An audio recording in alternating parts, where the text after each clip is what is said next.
Hello friends. In last video lecture we saw lattice energy. Again we will recap that. What is lattice energy?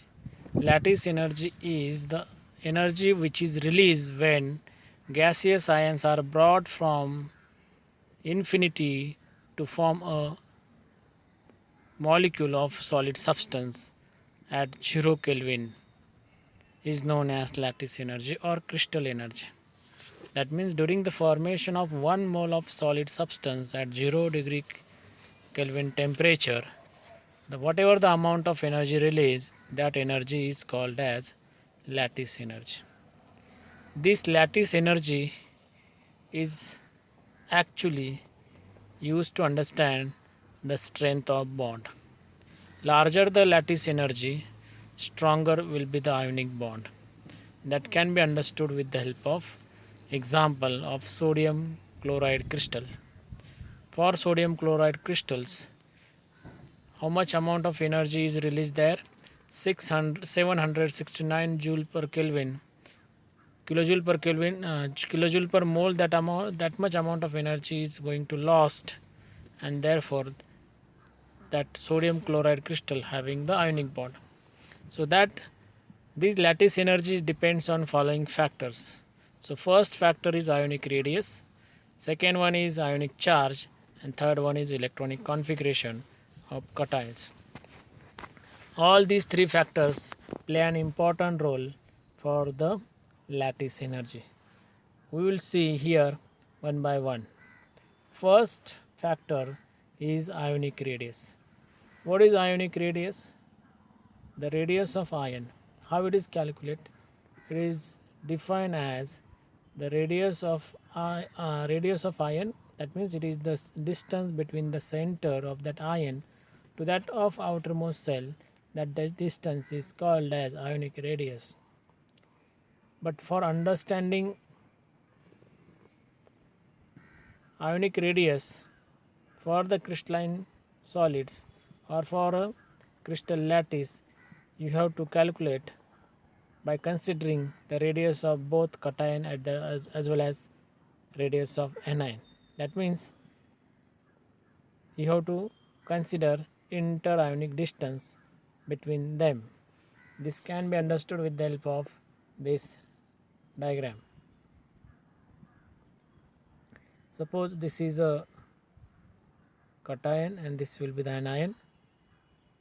This is the radius of cation and this will be the radius of anion. So the distance between the center of each ion, that total distance is called as interionic distance, right? So ionic radius is defined lattice energy is defined as it is the reciprocal of what? Radius of cation to that of radius of anion. So that ratio is called as lattice energy. Okay, so lattice energy is totally depends on the interionic distance between cation to that of anion. Okay, now once you understand the definition of lattice energy, then we see we have two class of examples or compounds. In one class where cation or anion is same and oppositely charged ion is change. For example, here NaF, NaCl, NaBr, NaI. In all these four example, cation is fixed. What is change? Anion is change. F minus, Cl minus, Br minus, I minus, that is going to change. So here for all anion from fluorine to iodine, sizes of anion increases but sizes of cations remain same.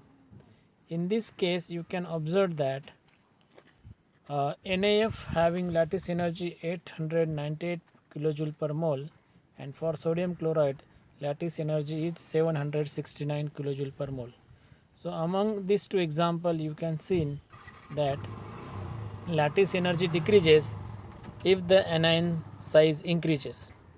This can be understood with the help of other compounds like lithium fluoride, sodium fluoride, potassium fluoride, rubidium fluoride, cesium fluoride.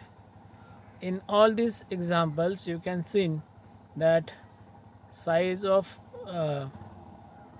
anion is same, but size of cations different. From lithium to cesium, size of cation increases, lattice energy decreases. That can be understood with the help of example like lithium fluoride having lattice energy 1037.6 kilojoule per mole, and for sodium fluoride it is 898.7 kilojoule per mole. In both example cases, one case where cation is same anion different, and one another case where anion same cation different. So in short we can say that as the size of cation or anion increases, lattice energy decreases. That you have to keep in mind. Okay. Now,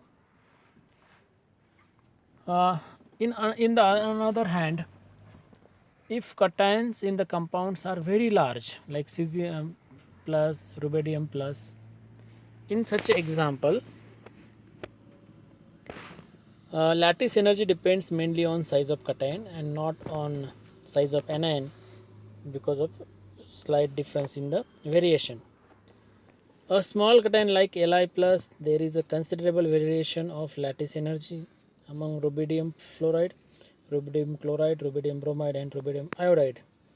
So in this table you can observe that for lithium fluoride lattice energy is 1037.6 kilojoule per mole.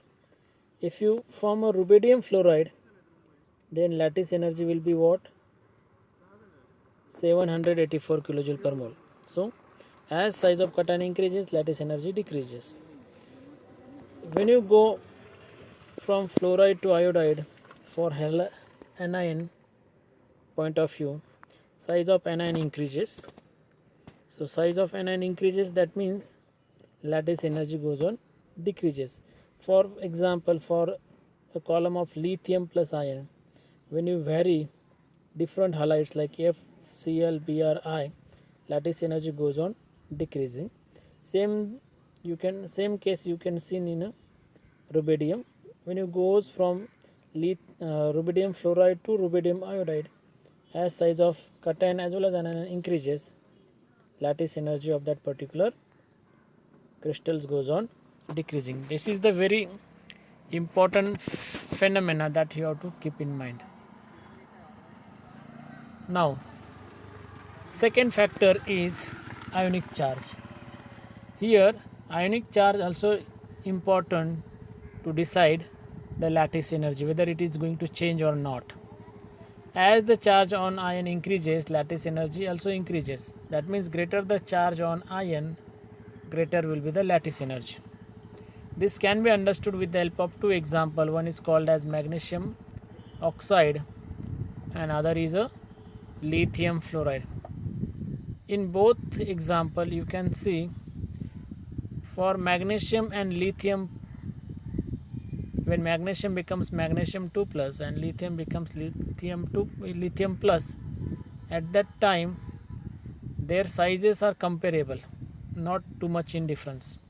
That is 6.6 into 10 raised to power minus 2 nanometer for magnesium 2 plus and 6.8 into 10 raised to power minus 2 nanometer for lithium plus.